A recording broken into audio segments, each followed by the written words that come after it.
You know it's a great day in technology when your local hospital decides to play Little House on the Prairie and turn into some rural, non-technical 1800s healthcare model. Not by choice, but because a ransomware gang held their digital brains hostage. Welcome to Bainbridge, Georgia, where Memorial Hospital went from life-saving to life on paper. Literally. Forget email, forget EHRs, and yes, even forget pharmacy systems. It's like the Oregon Trail, but with hackers and malware. Here's what's interesting. This wasn't some random hacker or some random hacking job.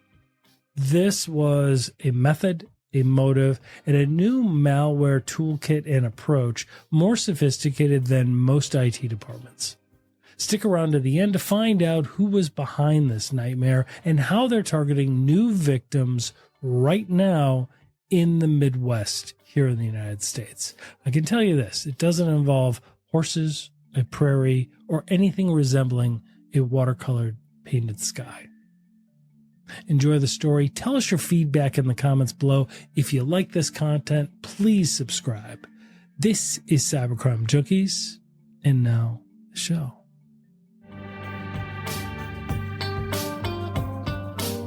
Catch us on YouTube, follow us on LinkedIn, and dive deeper at cybercrimejunkies.com. Don't just watch, be the type of person that fights back. This is Cybercrime Junkies, and now the show.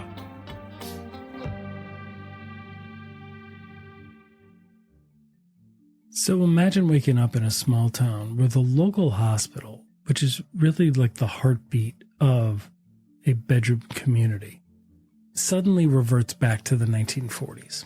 No computers, no digital records, just paper charts, harmful delays when every minute counts, and of course, frantic staff.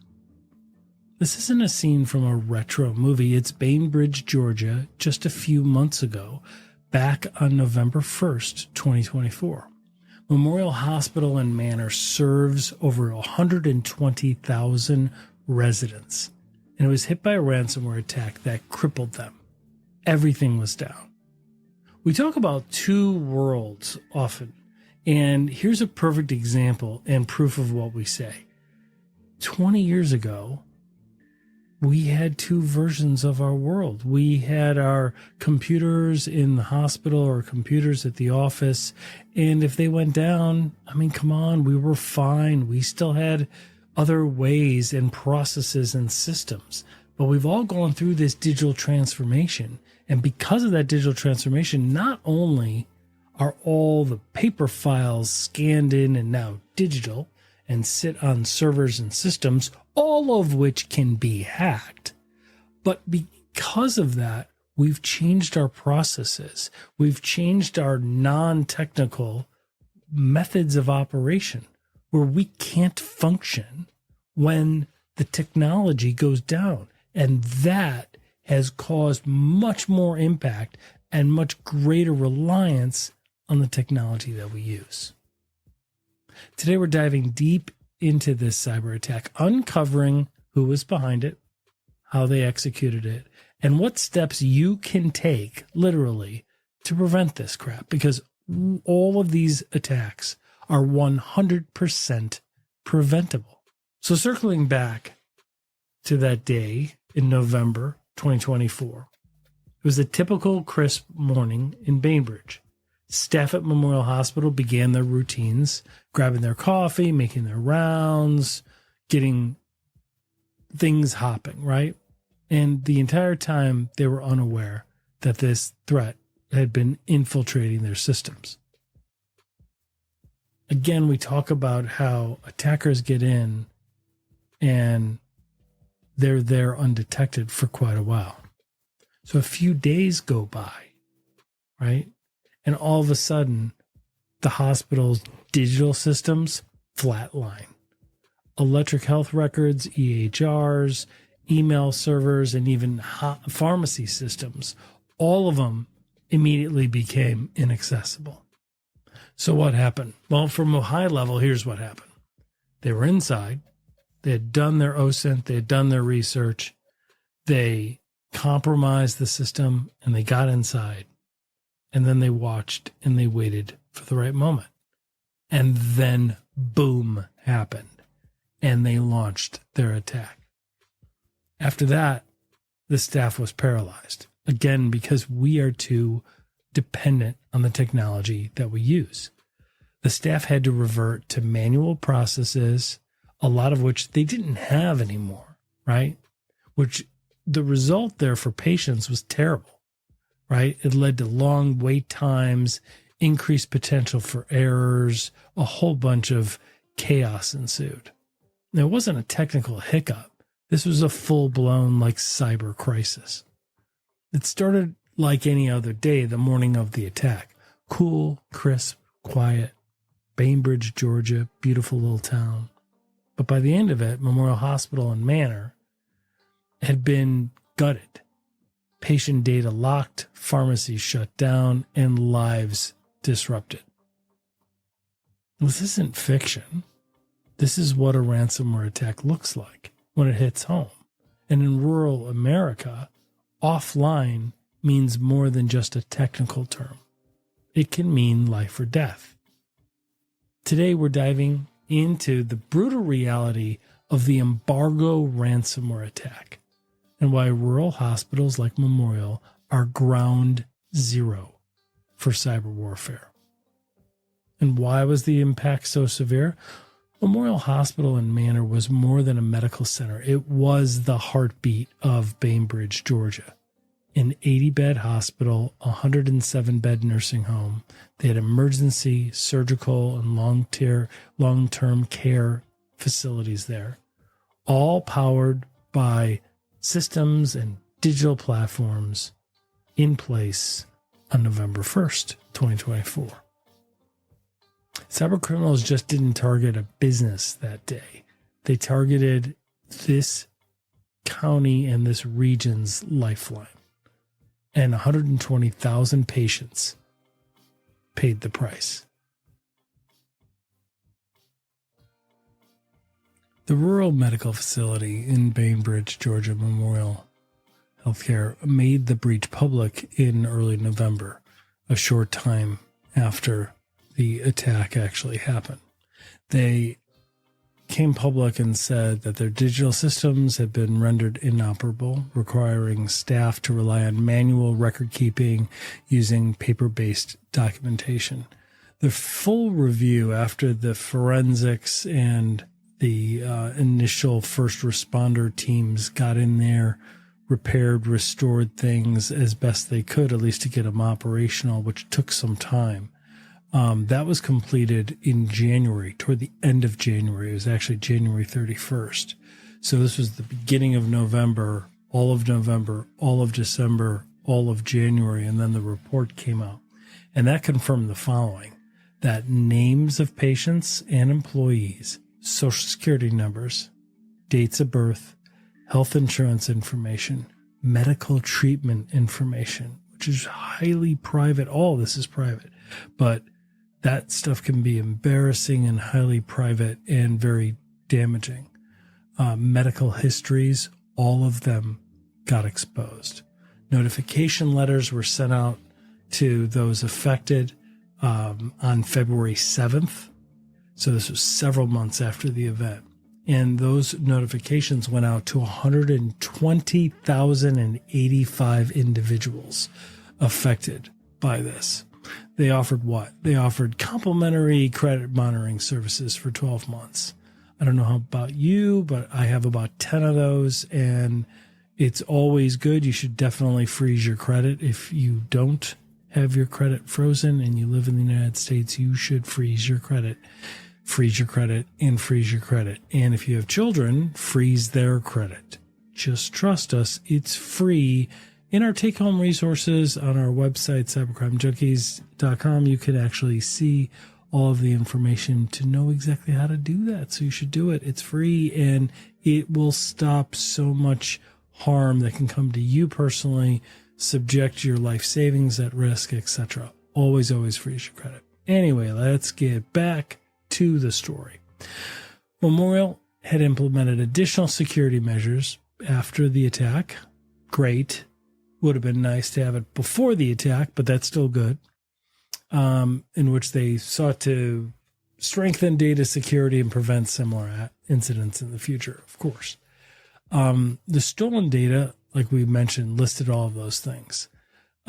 Here's kind of the timeline of what happened. Antivirus flags, their basic antivirus, started to pop up early on November 1st. They pop up on and off throughout the day.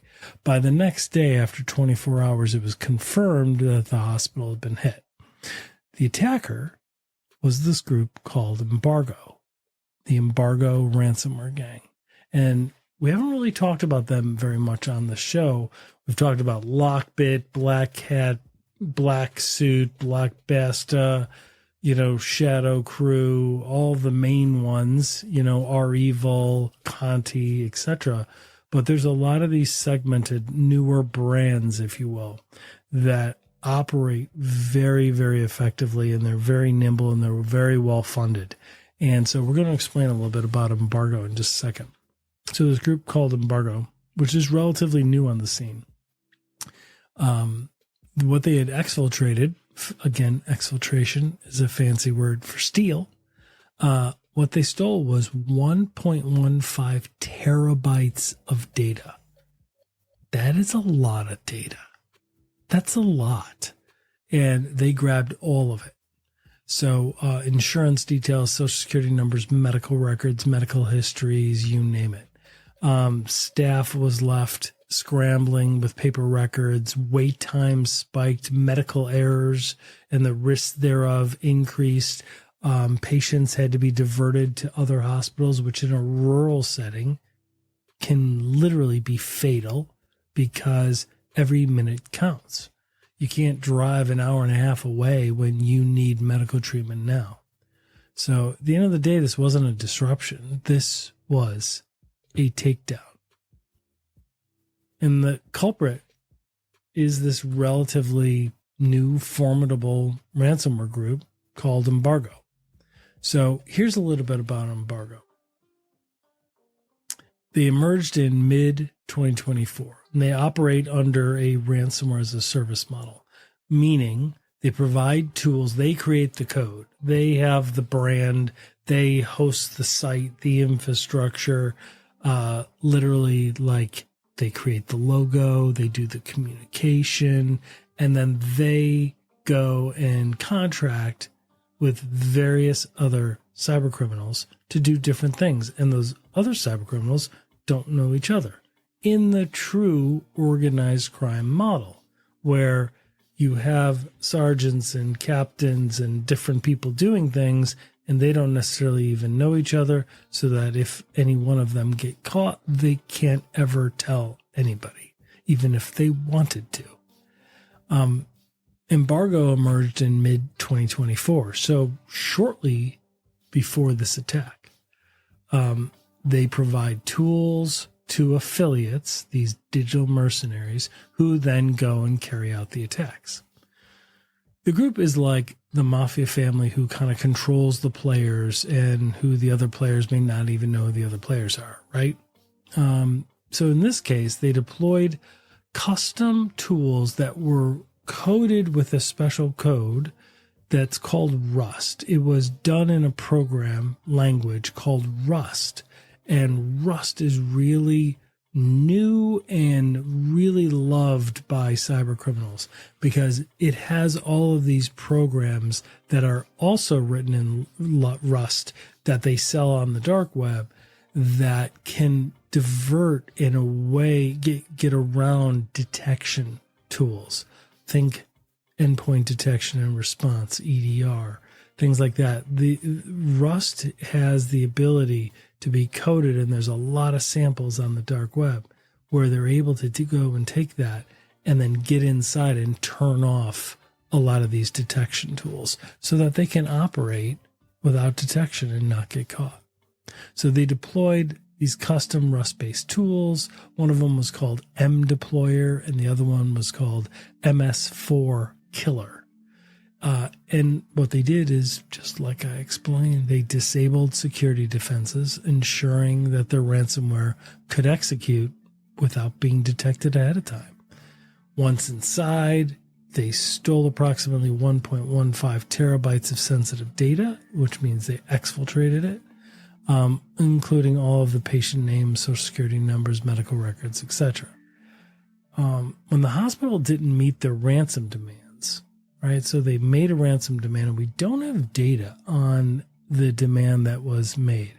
But with 120,000 patients and 1.15 terabytes of data, we know it was high, probably in the 5-10 million range. That's speculation, my personal opinion, but given all the others, that's where it seems like it would be.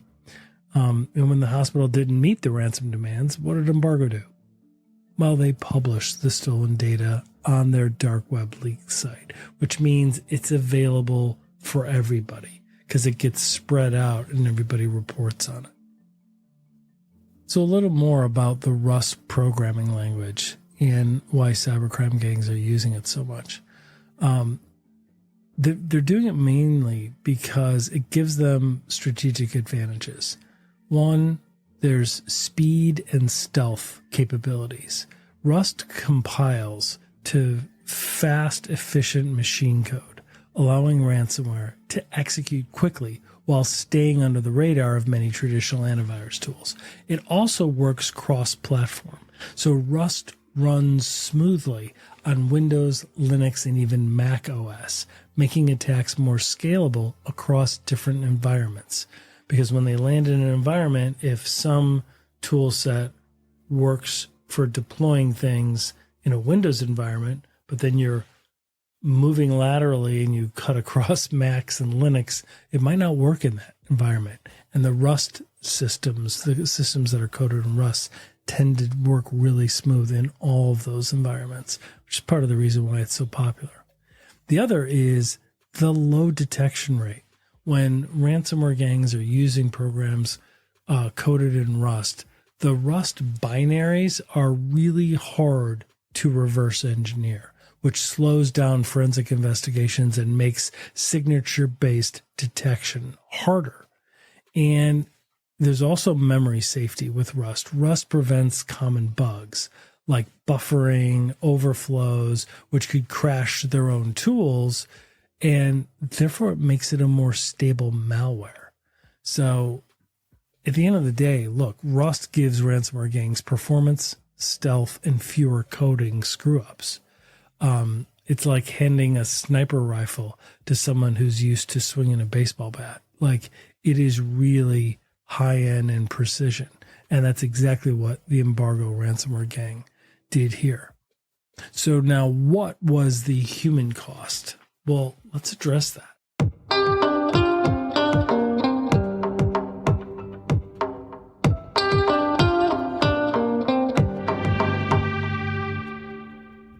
Okay, so enough about Rust and the code malware language. What about the humans? What about the human cost?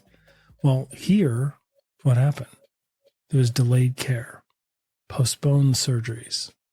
Their electronic health record system, their EHR system, was locked. Ambulances had to be diverted. This was major, right? Studies suggest that ransomware attacks increase mortality rates. Some estimates say up to 20%. Deeper studies show approximately 45 to 68 patients have died in the United States in the past few years due to ransomware attacks at rural healthcare facilities. 45 to 68 people literally died because of ransomware attacks to rural healthcare in the United States in the last couple of years. Stay with us. We'll be right back. Most business leaders have a fatal flaw which results in their growth being interrupted or stopped terminally. They ignore the mountain they're about to crash into, distracted by the focus on revenue growth. Until it's too late. Don't become another fatal business statistic. Keep your cybersecurity modern so you can grow without interruption. Stay competitive. Get net gain. Stay focused on your growth and funding. while NetGain keeps your technology always available with expert-level cybersecurity services to stop breaches in their tracks, all at a fraction of the cost of managing it yourself. Don't wait for a technology disaster to interrupt and cripple your growth. Speak with a specialist today. Contact NetGain Technologies today at 844-777-6278 or reach out online at netgainit.com. That's 844-777-6278 and netgainit.com. Grow your business uninterrupted. Contact NetGain today. That's major. That's ridiculous, right? And you think that's extreme? Just ask the patients who had to be diverted to different healthcare systems entirely, requiring them to travel hours away, which is a dangerous and sometimes fatal risk. And some don't even live to tell us about it. In rural settings where medical resources are already stretched thin, disruptions like this can be catastrophic. In Memorial Hospital's ordeal, it's part of a broader trend. Last year alone, 146 healthcare systems in the United States were hit by ransomware. It affected 141 hospitals. Remember the massive Change healthcare breach. It froze systems across the country. I mean, cybercriminals are genuinely turning healthcare into a war zone. They're increasing targets of healthcare facilities. They're exploiting vulnerabilities in outdated systems and insufficient security measures. So what can be done to prevent stuff like this? I mean, what actually can be done? Memorial Hospital survived the attack, but every hour they were offline, lives hung in the balance. There was operational disruption. The encryption of digital systems forced staff to use the manual processes we talked about, leading to delays in diagnostics and treatments. There was data compromise. Sensitive personnel and medical information of over 120,000 patients was compromised, raising concerns about privacy, future identity theft, and the fact that somebody will defend it and say, well, we haven't seen any indicia or evidence of identity theft yet, right? We don't know. Like, give it some time until it's sold and then somebody takes that data and creates fake credit cards and identities and things like that. It takes a little process, takes a little time, but it's coming because it always comes. It always happens. And then there's the effect of community trust. I mean, we talk about this a lot, but I mean, the breach did erode patient confidence in the hospital's ability to safeguard their personal information. So if you're in leadership and you think, well, it won't happen to us, first of all, that's foolish. Think again. Ransomware doesn't care about zip codes or mission statements or your income. It only cares about a single social engineering tactic and vulnerability. And the attackers won't get prosecuted, and they won't have any remorse over bankrupting you and your organization. They were raised in parts of the world in general where we're the enemy, right? You're the enemy. You're not the good guy, you're the bad guy. What they're doing is good. And so they don't feel bad about destroying everything that we've built for decades. Here, the hospital responded pretty quick, actually, compared to others.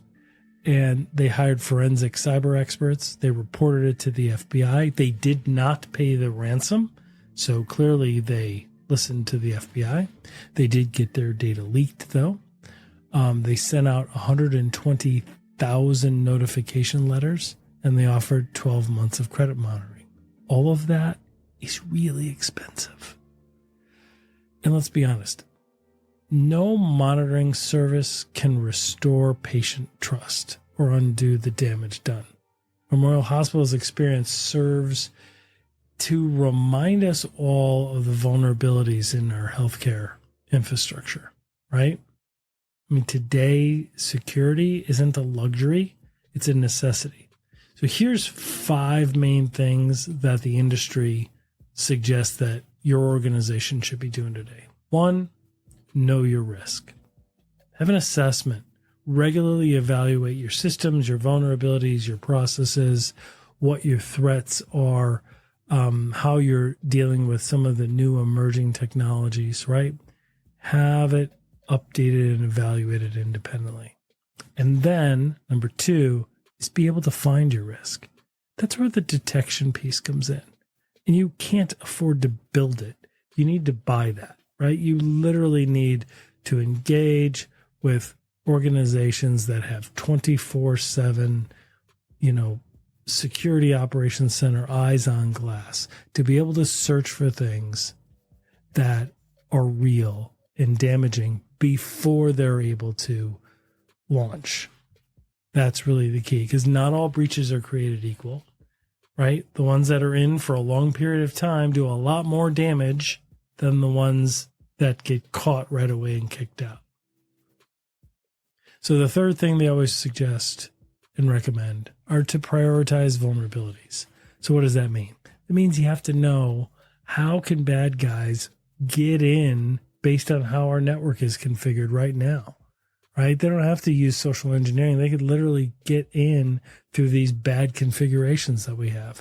So you need to have penetration testing and vulnerability scans so that you can identify those things and then find out, well, let's say there's 100 different things that are wrong here. What are we supposed to do? Well, there's probably only about 5 that are actually being exploited by hackers, by threat actors to get in. So let's identify those 5, prioritize them, and get those done. That's the key. The fourth thing is to plan and to test your plan, meaning if you're not going to do anything for cybersecurity and you don't care about your customers, you don't care about the future, you're just going to fly that plane straight into the mountain, fine. But at a minimum, plan for the day of. Because for you, it's definitely coming, right? It's not a matter of if, it's a matter of when. And at a minimum, you should practice who does what on that day. Because literally we've been called in as first responders, and on that day, people are like, oh, I'm looking for my incident response plan we developed 2 years ago. It says Carl's supposed to do this. Hey, Bob, can Carl do this? Yeah, Carl's no longer here. He left 6 months ago. They haven't updated anything. They haven't rehearsed anything. They haven't done breach simulation. We all did fire drills when we were kids, right? We all did that in school. Why? Because if you didn't, kids would die. It's the same thing here. So create your incident response plan. It's like a living, breathing, racy document, right? Who does what, who's responsible, who's accountable, who needs consulted, who needs informed for everything. Day 1, day 2, day 3, hour 1, hour 2, hour 3, right? And number 5, the fifth thing that they recommend is educating and protecting your end users. Education, making them aware of things, getting them to lean in on their security, improve their cyber hygiene, have them do it for themselves. We do it at no cost. It's available everywhere. Just do it. Protect those people too. Have multi-factor authentication, DNS filtering, all those standard things that organizations have been talking about for 5 years straight. Just get those things done. Those are fundamental. You do those things and the risk goes down, and even should something happen, because after all, you're trying to predict an intervening criminal act by a third party in the future. It's pretty hard to predict. But even when it happens, when you have those 5 things in place, the impact isn't going to be as much. The cost isn't going to be as much. The length of time isn't going to be as much. The disruption isn't going to be as much. It really pays to do it. These measures, they're not just technical protocols. They are essential practices to safeguard patient care and trust. So protect your data, protect your people, and if you can't outrun the threat, you need to make damn sure you're not the slowest runner in those woods. And if you're a rural hospital, the threat isn't coming in the future. It's already here. By taking proactive steps, we can protect our communities from similar threats. So stay informed, stay prepared. Let's work together to stop events like this from ever happening to your community. You want more real stories of how cybercrime is reshaping our world? Subscribe to our channel, Cybercrime Junkies. If you want to dive deeper, check out our website at cybercrimejunkies.com. Check us out on YouTube, and our audio podcasts are available everywhere there are podcasts. Thanks for watching, and the next episode starts right away.